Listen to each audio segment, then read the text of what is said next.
मुस्लिम league नून और peoples party की आला क़यादत के गिर्द घेरा मजीद तंग होने लगा। हुकूमत कानूनी और अपोजिशन इसे इंतकामी कार्रवाई कह रही है। मुश्तरका अपोजिशन इत्तेहाद की राह हमवार हो सकती है। ख़वातीन को गुड मॉर्निंग के पैगामात भेजना, चाय या लंच पर जाने की पेशकश करना जिनसे हिरासानी हो सकती है। कुछ बातें तो समझ आती हैं लेकिन कुछ काबिल वजाहत हैं। वफाकी मुतसिब कशमाला तारिक से यही पूछेंगे।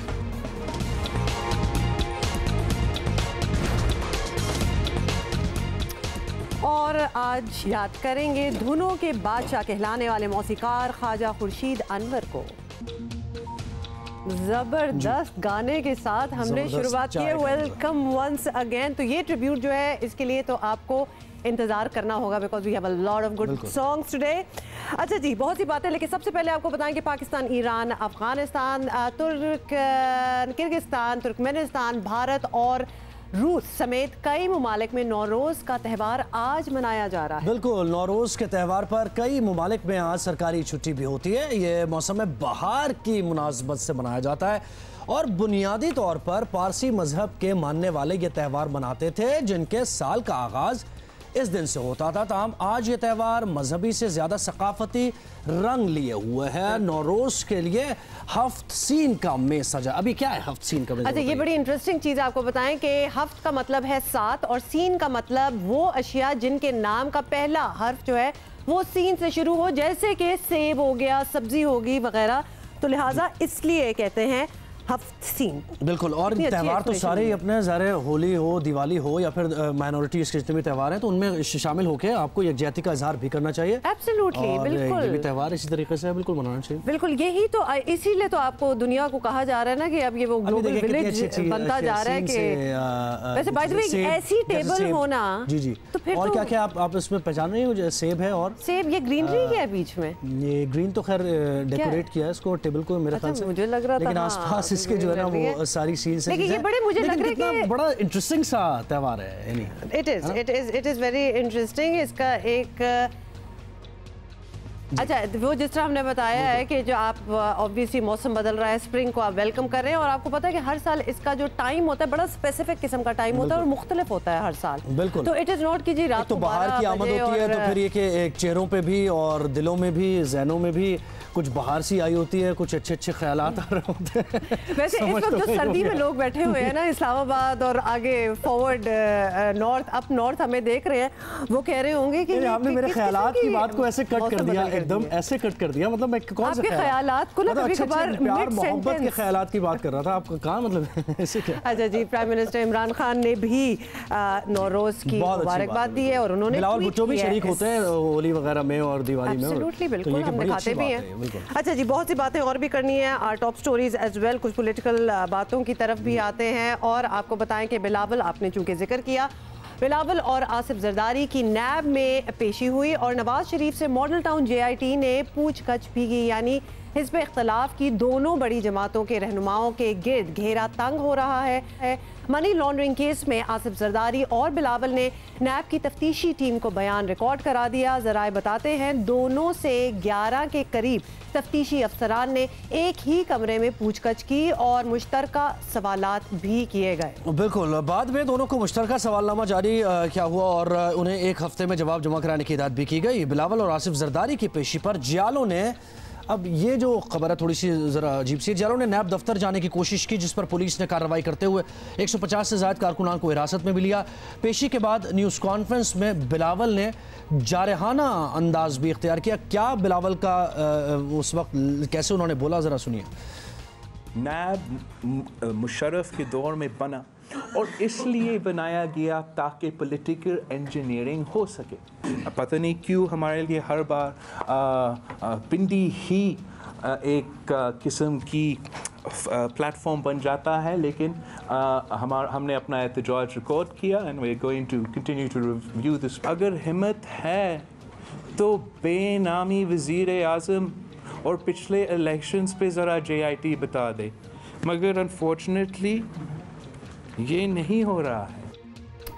ये तो आपने बिलावल को सुन लिया। वज़ीर इत्तलात फवाद चौधरी का कहना है कि चोरी और सीना जोरी को मिसाल देकर वाजे करना हो तो नवाज शरीफ और जरदारी साहब का रवैया देख लें। चांद दर्जन लोगों ने पुलिस के ऊपर हमला किया, ये बहुत ही एक अनफॉर्चुनेट बात है। आप ये साबित करना चाहते हैं कि किसी की जुर्रत कैसे हुई कि आपको तफ्तीश के लिए बुलाया जाए और उसके बाद आप अपने लोगों को बुला के उन पर हमले करवाएंगे। ये रवैया किस तरह मुख्तलिफ है उन कालदम तंजीमों से जिनके ऊपर नेशनल एक्शन प्लान इन्फोर्स हो रहा है। मेरे ख्याल में पीपल्स पार्टी और उनकी जो लीडरशिप है, मुझे उम्मीद है आज वो माजरत करेंगे इस रवैये के ऊपर। अच्छा, बिलावल और जरदारी साहब की तो पेशी हुई, लेकिन जरा ये भी बताते हैं कि नैब रावलपिंडी ने वज़ीर आला सिंध मुराद अली शाह को भी ठट्टा शुगर मिल केस में 26 मार्च को तलब कर लिया है। और दूसरी तरफ लाहौर में साने मॉडल टाउन की तहकीकात करने वाली JIT ने साबिक़ वज़ीर आज़म मियां नवाज शरीफ का कोट लखपत जेल में बयान रिकॉर्ड कर लिया है। मुतव्वे पुलिस AD ख्वाजा की सरबराही में JIT अरकान 2 घंटे से ज़ायद जेल में रहे और वहाँ भी बयान रिकॉर्ड। अच्छा जी, इसी पे हम जरा मजीद बात करेंगे। सीनियर तजियाकार जाहिद हुसैन साहब हमें ज्वाइन कर चुके हैं। जाहिद हुसैन साहब, पीपल्स पार्टी की क़यादत नैब के सामने थी और मियां Nawaz Sharif model town JIT के सामने जवाबात दे रहे थे। हिज़्ब इख्तिलाफ की दोनों बड़ी सियासी जमातों के गिर्द कानून का घेरा जो है वो तंग होता नजर आ रहा है। It's very obvious. क्या अपोजिशन के लिए इसमें परेशानी की बात है? देखिए, जहाँ तक नवाज शरीफ साहब का ताल्लुक़ है, वो तो ऑलरेडी जेल में है और उन पे जो है कई मुकदमात भी हैं, तो उनकी जो बारे में तो ये नहीं कहा जा सकता है कि अब जो है वो उन पे घेरा तंग हो रहा है। उन पे ऑलरेडी जो है वो तो मतलब उनको कन्विक्ट किया जा चुका है। जहाँ तक इस चीज़ का ताल्लुक़ है पीपल्स पार्टी पे, ये ज़रूर कहा जा सकता है कि अब जो है पहले से जो केसेस चल रहे थे आसिफ अली जरदारी और बिलावल के, अब वो लगता है ये कि आहिस्ता आहिस्ता वो एक उसमें नतीजे पहुंचने जा रहे हैं। और यकीनी बात ये है कि जो उनके गिर्द ज़रूर घेरा तंग हो रहा है। लेकिन मैं समझता हूँ कि जो है ये एक लिहाज से प्रोसेस है। अब देखना ये है कि इसका नतीजा क्या निकलता है। नवाज शरीफ साहब जो है यकीनी तौर पे एक और केस में जो जवाबदा है, लेकिन मुझे नहीं लगता है कि उसमें कोई बहुत बड़ी कोई उनकी उसमें जो है उनकी मुलव्वस थे। तो मैं नहीं लगता कि ये वाला केस जो उनको जो ये फायरिंग केस में जो किया गया है, उसमें मुझे नहीं लगता है कि उसमें बहुत ज़्यादा कोई अहमियत। अच्छा जाहिद साहब, हम ये देख रहे हैं कि मुस्लिम लीग नून के बरक्स पीपल्स पार्टी कानूनी जंग भी भरपूर अंदाज में लड़ रही है और अब स्ट्रीट पावर भी दिखाने जा रही है। मुस्लिम लीग नून ये क्यों नहीं कर पा रही? क्या बिलावल शहबाज शरीफ से ज़्यादा तगड़े लीडर साबित हो रहे हैं क्या? देखिए, जहाँ तक इनके केसेस का ताल्लुक़ है, चाहे वह नवाज शरीफ साहब की सज़ा का ताल्लुक़ है या जो है आसिफ अली जरदारी और बिलावल के केसेस का ताल्लुक़ है, वो तो बहुत यानी इस हुकूमत के आने से पहले ही हो रहे थे। और जो नैब की कार्रवाइयाँ थी वो तो बहुत पहले से जारी थी। लेकिन मसला ये आता है कि PTI वाले हर चीज़ का जो है वो अपनी ओनरशिप लेने के लिए तैयार होते हैं कि बजाय इसके जो एक तरफ से वो ये कहते हैं कि नैब जो है कोई ऑटोनमस बॉडी है, लेकिन दूसरी तरफ जो है वो मुस्तकिल इस बात का ऐलान करते रहते हैं कि उनकी जंग जो है वो करप्शन के ख़िलाफ़ जारी रहेगी। तो मैं नहीं समझता हूँ कि इस किस्म की बातें करके वो अपने आप को कोई फ़ायदा पहुँचा रहे हैं, बल्कि ये था कि वो अपोजिशन वालों के ये जो अच्छा, ये तो आपने बता दिया नैब इक़दाम पर हुकूमत पर जारी है। ये कहिएगा कि मुस्लिम लीग नून और पीपल्स पार्टी का अगर तकाबुल किया जाए तो पीपल्स पार्टी फ्रंट फुट पे आके खेल रही है और स्ट्रीट पावर की भी बात की जा रही है, तो शहबाज शरीफ उस तरीके से मुतहरिक क्यों नहीं दिखाई दे रहे हैं और क्यों बिलावल इतना ज़्यादा आगे हमें दिखाई दे रहे हैं? दोनों लीडर्स का थोड़ा सा तकाबुल कीजिए। देखिए, पीपल्स पार्टी और PMLN का किरदार बहुत ही मुख्तलिफ है सियासी। पीपल्स पार्टी जो है समझी जाती थी हमेशा से जो है अपोजिशन में ज़्यादा मजबूत दिखाई देती है, जबकि हुकूमत में वो इंतहाई जो है उसकी कोई कारकर्दगी इतनी इत्मीनान बख्श नहीं रहती है।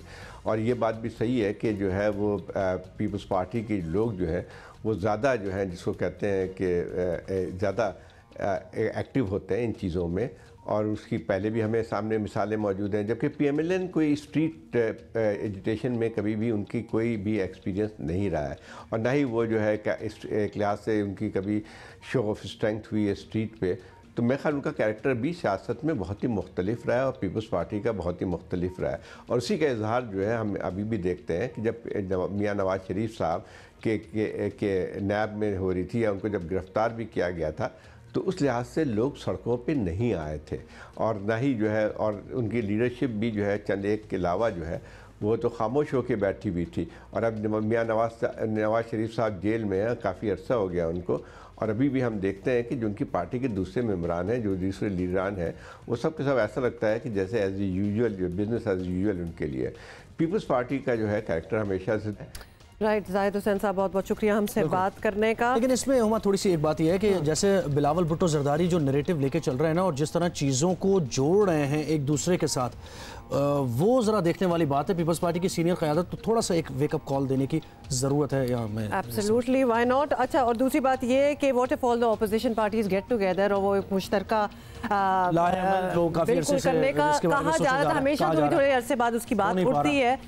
That is very possible as well, but let us move on. एक और चीज़ आपको पता है कि औरत मार्च 8 मार्च को इंटरनेशनल वुमेंस डे पे एक ख़वातीन मार्च हुई थी, औरत मार्च, जिसके बाद बहुत से ओपिनियंस आए लोगों के, बड़ी कंट्रोवर्सीज बनी। हालांकि एक सिंपल सी मार्च थी, इतनी ज़्यादा तो बात उस पर होनी नहीं चाहिए थी, लेकिन कल क्या हुआ, एब्सोल्युटली कुछ चीज़ें कुछ लोगों को नहीं अच्छी लगी। हर चीज़ हर दफ़ा अच्छी लग भी नहीं सकती हर किसी को, लेकिन कल क्या हुआ आपको ये बता दें।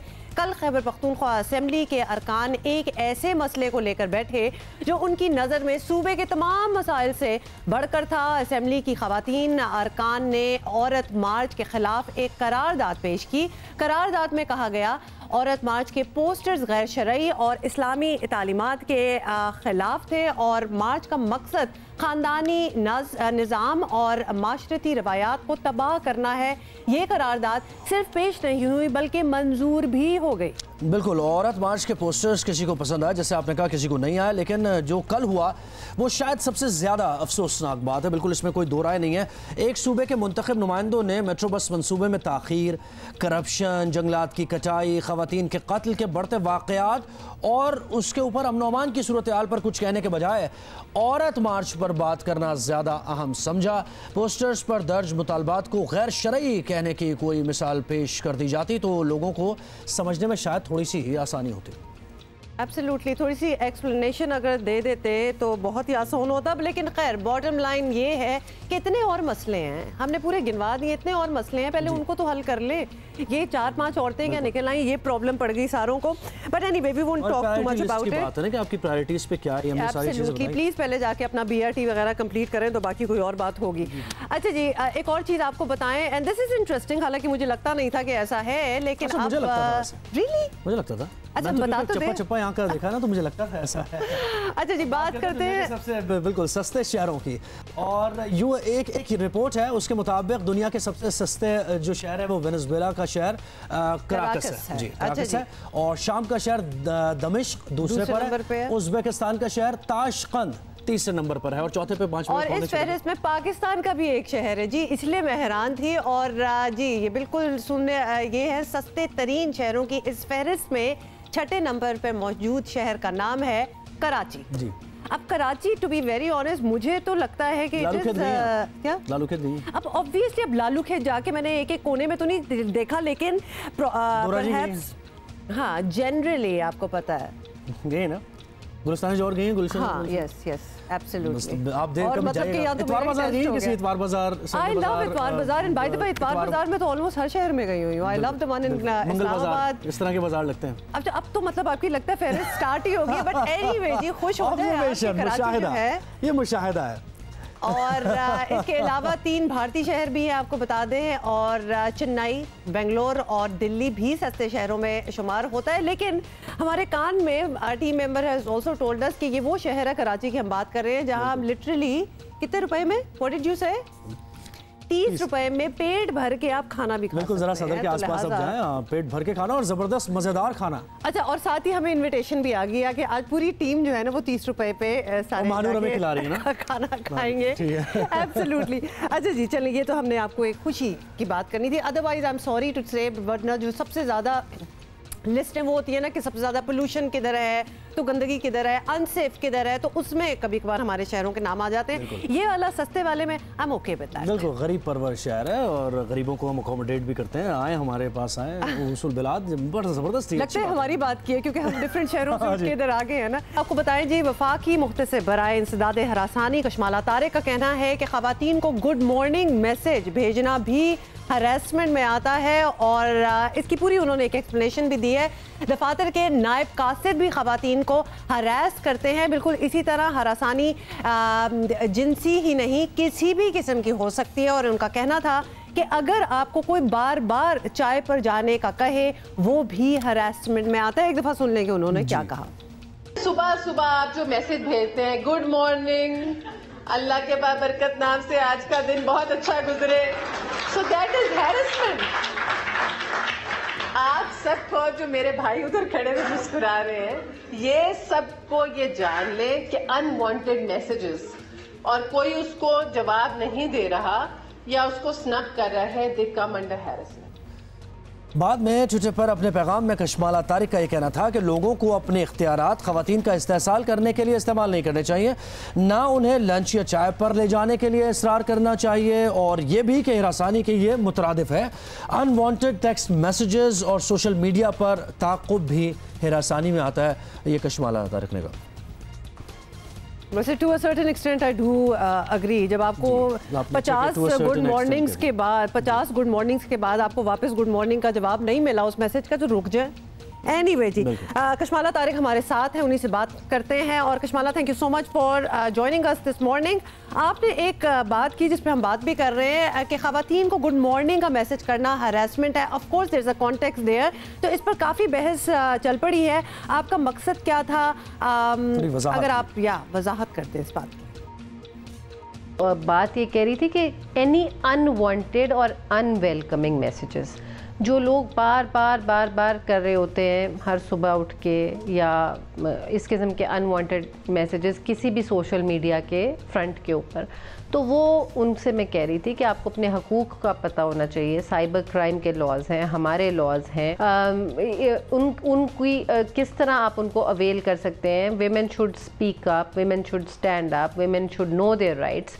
इस ज़ुमरे में ये बात हो रही थी कि आप एक खाली नॉर्मल गुड मॉर्निंग मैसेज किसी को भेजने की बात नहीं हो रही थी, अनजान लोगों को जिनको आप जानते नहीं हैं, और फिर बारहा आप अपने मैसेजेस से उनको पेस्टर कर रहे होते हैं, जब वो आपको मना भी कर रहे हों या वो नापसंदीदगी का इजहार भी कर रहे हों या वो रिस्पॉन्ड ना कर रहे हो, तो उसके ऊपर आप बार बार किसी को अगर मैसेज करें तो वो उसके ज़ुमरे में आ सकता है।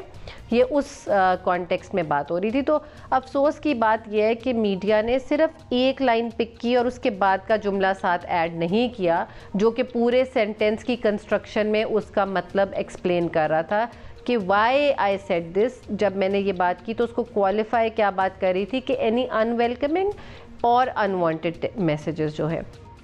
जी, ये कहिएगा, आपके पास जो ऑफिस है उसका बुनियादी जो काम है वो तो ख़वातीन को हिरासा करने के वाक़यात की तहक़ीक़ करना और फिर जो ज़िम्मेदार है, कसूरवार है, उनकी निशानदेही करना। आपने अभी तक क्या देखा, आपका मुशाहिदा क्या है और डेटा क्या कहता है? क्या ऐसे वाक़यात में कमी आई है या ज़्यादा हुए हैं ये वाक़यात? अच्छा, ये बड़ा इंटरेस्टिंग आपका सवाल है। बल्कि अगर आप ये कहें कि कवानीन के होने से जो हम अवेयरनेस किस लिए कर रहे हैं कि लोगों को इन कवानीन का नहीं पता, लोगों को इस इदारे का नहीं पता, लोगों को ये नहीं पता कि अगर वो हरासियत से गुजरते हैं तो कहाँ जाके शिकायत करनी है और क्या उनको उससे रिलीफ या सद्देबाब मिलेगा या नहीं मिलेगा।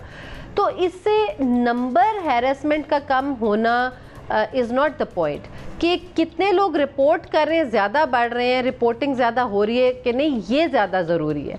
तो अगर कम नंबर रिपोर्ट होते हैं इसका ये मतलब नहीं कि हैरेसमेंट में कमी हो गई है, उसका ये मतलब है कि लोगों में आ गई नहीं और वो उठ के उनमें इतनी हिम्मत नहीं, उनमें खौफ हटाना है। लोग क्या कहेंगे का खौफ, ये खौफ कि पता नहीं क्या हो जाएगा, उस खौफ से उन लोगों को बाहर निकालना है और उनको हिम्मत देनी है कि आप रिपोर्ट करें, कि आपके काम की जगह पे आपको इज्जत मिले, आपका तहफ़्फ़ुज़ हो वहाँ पे और आपको कोई विक्टिमाइज़ ना करे। ये कॉन्फिडेंस देना बहुत ज़रूरी है। तो इस सारी जो हमने बात की, इसमें नंबर ऑफ केसेस बढ़ना इज़ अ पॉजिटिव थिंग कि people are coming forward and reporting, लोगों को इदारे में एतमाद आ रहा है इसलिए वो बढ़ रहे हैं। तो जब एक नई चीज़ शुरू होती है, इदारा इतना पुराना नहीं है, 2010 में बना और उसके साथ अभी 7-8 साल ही हुए हैं, तो हम लोगों को वो कॉन्फिडेंस देने का रहे हैं, शऊर मीडिया के ज़रिए, आप लोगों के ज़रिए, कि फोस्पा के पास आएँ, फोस्पा को ट्विटर फेसबुक पे फॉलो करें, Pashmana, thank you so much for talking to us and we agree with you because that is very true. At least अब इस बारे में बात होना स्टार्ट होगी। पहले तो अंदर ही अंदर चीज़ रखनी पड़ती थी और लिटरली लोगों को ये लगता था कि कैंसर हो जाएगा अंदर अगर किसी से बात ना की। लोगों को ये नहीं पता, अवेयरनेस की जरूरत है कि कहाँ जाएं, कहाँ रजिस्टर कराएं। तो इतने इदारे खुल गए, इतने एवेन्यूज हैं जहाँ आप जाके बात कर सकते हैं। और जो आपने बात की कि रिस्पॉन्ड अगर नहीं कर रहा कोई तो बिल्कुल जी, वो गुड मॉर्निंग का और लिटरली कश्माला भी यही कह रही थी और खवातीन भी यही कहती हैं कि अगर आप एक दफ़ा मिलें, 2 दफ़ा मिलें, and I will give you an example, अगर इस फोरम पे भी हमारे कोई गेस्ट भी आते हैं लेकिन उसके बाद रोज़ गुड मॉर्निंग का मैसेज आना स्टार्ट हो जाए तो हमारी दोस्ती नहीं हो गई। हमने इधर बैठ के 5 मिनट बात की है एंड दैट्स इट। तो लिहाजा ये बड़ी फाइन लाइन है जो लोगों को एक्चुअली देखनी भी चाहिए। अच्छा, इसी से एक कुछ मिलती जुलती एक खबर है जी। बिल्कुल, Hollywood film production company Warner brothers के चीफ केविन जी, कितना मुश्किल नाम है, केविन सुहारा ने अपने ऊपर लगने वाले सेक्सुअल मिसकंडक्ट के इल्ज़ामात के बाद अपनी पोजीशन से इस्तीफ़ा दे दिया। तो वहाँ ये भी होता है कि जब आप पे इल्ज़ाम ही लग जाए, अभी प्रूव हो ना हो इज़ अनदर स्टोरी, तो उन्होंने अपनी जो पोजीशन थी वहाँ से उन्होंने रिज़ाइन कर दिया। वार्नर ब्रदर्स केविन के हवाले से हॉलीवुड रिपोर्टर की एक खबर के बाद तहकीकात कर रहा है जिसके मुताबिक केविन ने 2013 में एक अदाकारा थी शार्लेट कर्क, उनको फिल्मों में काम देने का वादा करके उनके साथ अफेयर चलाया। और फिर हॉलीवुड रिपोर्टर ने ये भी बताया कि अपनी इस खबर में बताया केविन और शार्लेट कर्क के दरमियान होने वाले 2013 के टेक्स्ट मैसेजिंग गुफ्तगू को बुनियाद बनाया गया और उस पे ये सारा केस चला and he had to resign from here. Resign कर दिया। लेकिन इसमें सारे इस मामले में बात यह है कि ठीक है, कॉन्फिडेंस तो आ गया लोगों में कि मीट यू की मुहिम और ये सारी चीज़ें, लेकिन बात यह कि इसमें बड़ा मामला ख़राब भी हो गया है। क्या अब ये नहीं पता चल रहा कि हकीकत क्या है और क्या झूठ है। और कल ही हम आपको पता है हमारे यहाँ खुद पाकिस्तान में अली जफर मीशा शफी का जो एक केस चला हुआ है जिसके बारे में हमने कल काफी तफसीलन, वो सारा मामला भी समझ नहीं आ रहा कि वो कहाँ कौन क्या, जो इतने दावेदार थे वो समझ नहीं आ रहा कहाँ चले गए। It is your duty to speak up, लेकिन फिर प्रूफ करना of course is very challenging. जो आपने आने से पहले जो बात बताई ना, ये वो नहीं हो सकता है, नहीं हो सकता। अच्छा ओके, कुछ गॉसिप हम लोग कर रहे थे। गॉसिप तो अच्छी चीज़ है, लाइटली कर लिया करें कभी कभी। अच्छा जी, कैनेडियन सिंगर हैं एवरिल लेविन, बड़ी मशहूर होती थी एक ज़माने में, बड़े अच्छे गाने गाती थी, अब ज़रा कम नज़र आती हैं, लेकिन जब नज़र आती हैं तो अब देख लें किस तरह नज़र आ रही हैं। दुबई में नज़र आई जी, अबाया पहन कर निकली हुई थी और जैसे ही उनकी तस्वीरें खिंची तो सोशल मीडिया पे तो जैसे कहते हैं ना तहलका समझ गया। तो एवरिल लेविन इन दिनों दुबई में हैं और वहाँ पे एक्चुअली दुबई में होने वाले स्पेशल ओलंपिक्स के लिए वो वहाँ गई हुई हैं और उन्होंने अबाया पहनकर अपनी तस्वीरें सोशल मीडिया पे अपने इंस्टाग्राम अकाउंट पर शेयर की और उसके बाद she is looking so nice तो जी बिल्कुल। और बड़े डिफरेंट रंगों के उन्होंने भी कोई स्टाइल छोड़ा नहीं है अबाया में। बिल्कुल फैशन किया, अबाया में फैशन किया। अबाया फैशन एक बड़ा ही बड़ी मार्केट है, ज़्यादा पता जा रहा है आपको, उसको आगे बढ़ते हैं। इसके अलावा एक और चीज़ भी आपको जल्दी से बता दें और वो ये है कि यूनिवर्सिटी ऑफ टेक्सास की रियाजी की प्रोफेसर, बिल्कुल मैथ की आई कैन नेवर रिमेंबर कि मैथ रियाजी होता है जी। कैरन ओलनबर्ग जो है वो दुनिया की पहली खातून बन गई हैं जिन्हें ये एबल प्राइज से नवाजा गया है और ये अवार्ड 2003 से हर साल नॉर्वे के बादशाह की जानिब से मैथ्स की दुनिया में नुमाया कारनामे अंजाम देने वाले जो मैथमेटिशियंस होते हैं उनको दिया जाता है। बिल्कुल, और रियाजी का ये सबसे मोतबर अवार्ड माना जाता है। इसे रियाजी का नोबेल भी कहा जाता है। अवार्ड के साथ 7 लाख अमेरिकी डॉलर्स की इनामी रकम भी दी जाती है और 76 साल कैरन को यह अवार्ड कुछ ऐसा लिखा हुआ है कि समझ नहीं आ रहा मुझे। पार्शियल डिफरेंशियल इक्वेशन पर दिया गया है। वैसे I am bad at mathematics. I used to be okay in math, अब मुझे रियाजी में मैं कैसी हूँ ये कुछ कहा नहीं जा सकता। अच्छा, मतलब मैं समझ गया आप कितनी अच्छी है। मैं बिल्कुल समझ गया कि मैथमेटिक्स में आप अच्छी, रियाजी में आप अच्छी नहीं है और मैथमेटिक्स में अच्छी हैं जी। बिल्कुल, थैंक यू वेरी मच। वराई साहब बहुत शुक्रिया, आपने वक्त दिया। कहिएगा, न्यूजीलैंड की वज़ीर आज़म ने क्राइस्ट चर्च दहशतगर्दी के बाद जो तर्ज अमल अपनाया है पूरी दुनिया में उसकी तारीफ हो रही है, कोई इसमें दो राय नहीं है। वो क्या चीज़ है जिसने न्यूजीलैंड की वज़ीर आज़म को दीगर आलमी रहनुमाओं से इतना मुमताज कर दिया है, प्रोमिनेंट कर दिया है? मेरा ख्याल है इंसानियत और दर्द का रिश्ता वो रिश्ता होता है जिसमें आप कोसों मील दूर बैठे भी किसी को अपना जानते हैं। न्यूजीलैंड की वज़ीर आज़म ने जो इंसानी हमदर्दी और रवादारी और मुसलमानों के दुख दर्द में शरीक होकर अपने आप को सारी दुनिया से मुमताज़ कर लिया है और हमें भी ये दर्स दे दिया है कि आइंदा अगर किसी और मज़हब वाले के जो है किसी मजहबी मकाम पर हमला हो तो हमें भी ये रवैया इख्तियार करना चाहिए। दुनिया को मैसेज जाए कि भाई ये जो शरपसंद होते हैं, दहशतगर्द होते हैं, ये चंद होते हैं और उनका कोई मज़हब नहीं होता और अमन से मोहब्बत करने वाले दुनिया में सबसे ज़्यादा हैं। मेरा ख़्याल है कि न्यूज़ीलैंड की वज़ीर आज़म ने अपने आप को अमन से मोहब्बत करने वालों में सबसे मुमताज़ कर लिया भैया। बड़ाई साहब, वी एग्री विद यू। चंद होते हैं दहशतगर्द और दुनिया के किसी कोने में भी हो सकते हैं, ये ज़रूरी नहीं है कि कुछ एरियाज़ हैं जो वहीं भरे हुए हैं सारे। ये बताइएगा कि पाकिस्तान एक ऐसा मुल्क है जो दहशतगर्दी का सबसे बड़ा शिकार रहा है। हमारी कौमी क़यादत के लिए वज़ीर आज़म आर्डन के तर्ज़ अमल से सीखने के लिए क्या है?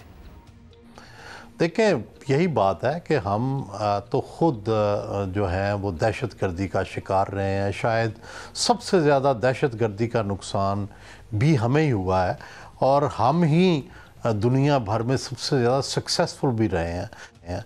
वगरना पड़ोस में अफ़गानिस्तान में 32 ममालिक जो हैं नेटो के, वो दहशतगर्दी को उस तरह कंट्रोल नहीं कर सके जैसे हमने पाकिस्तान में किया है। लेकिन इस सारा कुछ करने के बावजूद भी हमारा दुनिया में जो इम्प्रेशन है वो वैसा नहीं है जैसी हमने जंग की है। तो इसके लिए ज़रूरी है कि ये न्यूज़ीलैंड की मिसाल को हम सामने रखें, हम भी अपना तर्ज़ अमल उनकी तरह अपनाएं तो ये मैसेज बड़ा स्ट्रॉन्ग होगा, इसके असरात जो हैं वो बहुत अच्छे होंगे। और मेरा ख़्याल है कि अगर हम ये तर्ज़ अमल अपनाएंगे तो हमारे ऊपर जो इल्ज़ामात लगते हैं, जो कमिटी ऑफ नेशंस में वो मकाम नहीं दिया जाता।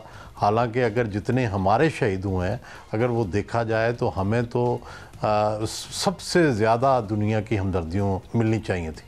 जी बिल्कुल, आप सही कह रहे हैं। हम बिल्कुल फ्रंट लाइन स्टेट के तौर पे हमने दहशतगर्दी के ख़िलाफ़ काम किया और जितना हमने जानी नुकसान उठाया है, माली नुकसान उठाया है, दुनिया उस तरीके से वो रियलाइज़ नहीं करे। लेकिन अब मजहबी इंतहा पसंदी की बुनियाद पर दहशतगर्दी पूरी दुनिया का मसला बन चुकी है। क्या मौका आ गया है कि आलमी सतह पर कोई लाहेअमल बनाया जाए और कोई ऐसा आलमी सतह पर आप लीडर देखते हैं जो इस सब को लीड कर सके?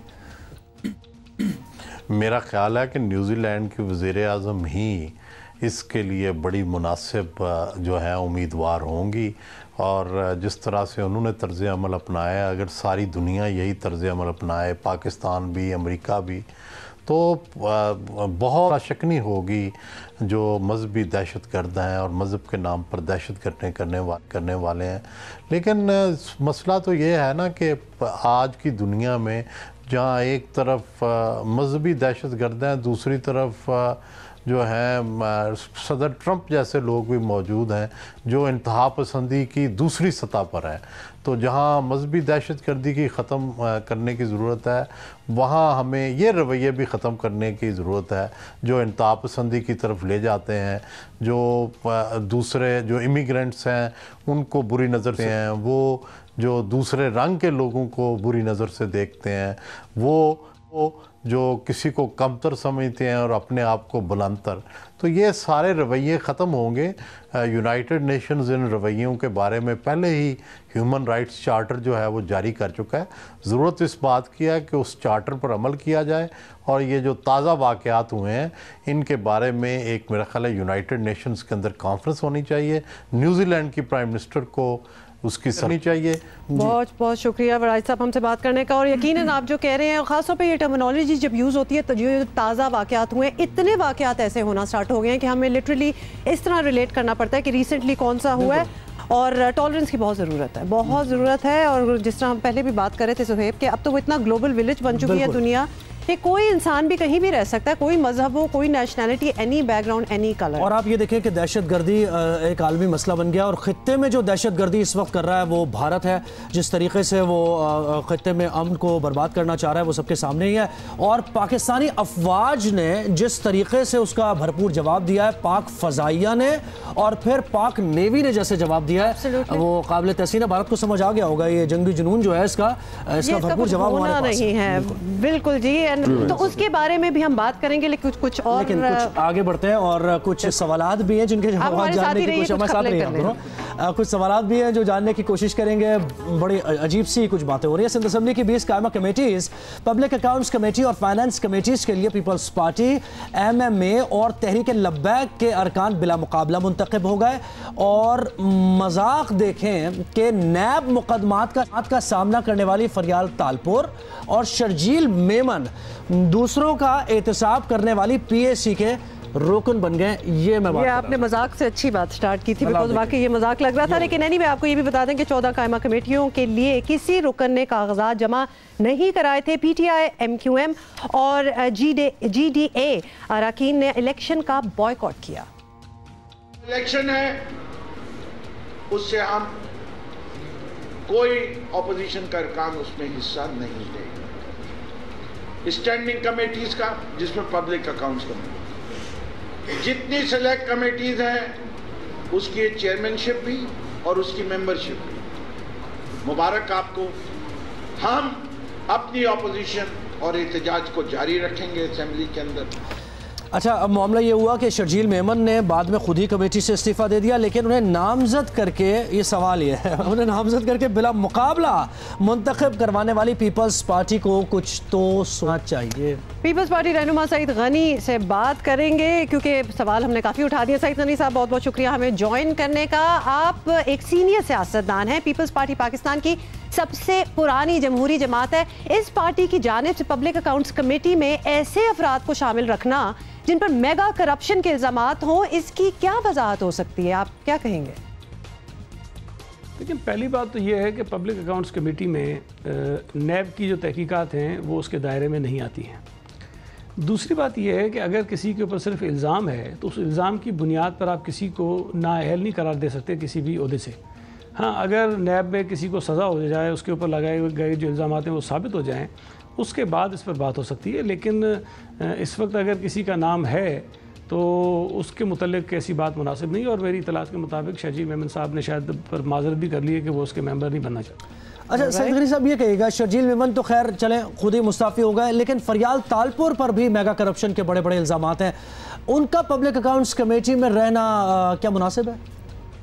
देखिए, मैंने अभी आपसे जिस तरह कहा कि इल्ज़ामात की बुनियाद पर आप किसी को किसी ओहदे से नहीं रोक सकते हैं। पब्लिक अकाउंट्स कमेटी का मेंबर बनने के लिए आपको सिर्फ असम्बली का मेंबर होना ज़रूरी है।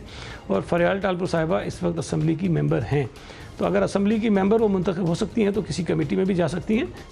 चलें, आपने ये कह दिया कि अभी तो इल्ज़ाम ही है, अभी कुछ प्रूव नहीं हुआ, लेकिन परसेप्शन तो एक कायम हो ही जाता है। ये बताइएगा कि सिंध में अपोजिशन आपसे पहले ही रूठी हुई है, इस तरह की पब्लिक अकाउंट्स कमेटी बनेगी तो अपोजिशन का रद्द अमल ज़्यादा सख्त भी हो सकता है। आपके लिए ये काबिल कबूल होगा? लीडर ऑफ द अपोजिशन का असम्बली के अंदर ये स्टेटमेंट, ये तकरीर ऑन रिकॉर्ड है। उन्होंने कहा कि हम हाउस को चलने नहीं देंगे।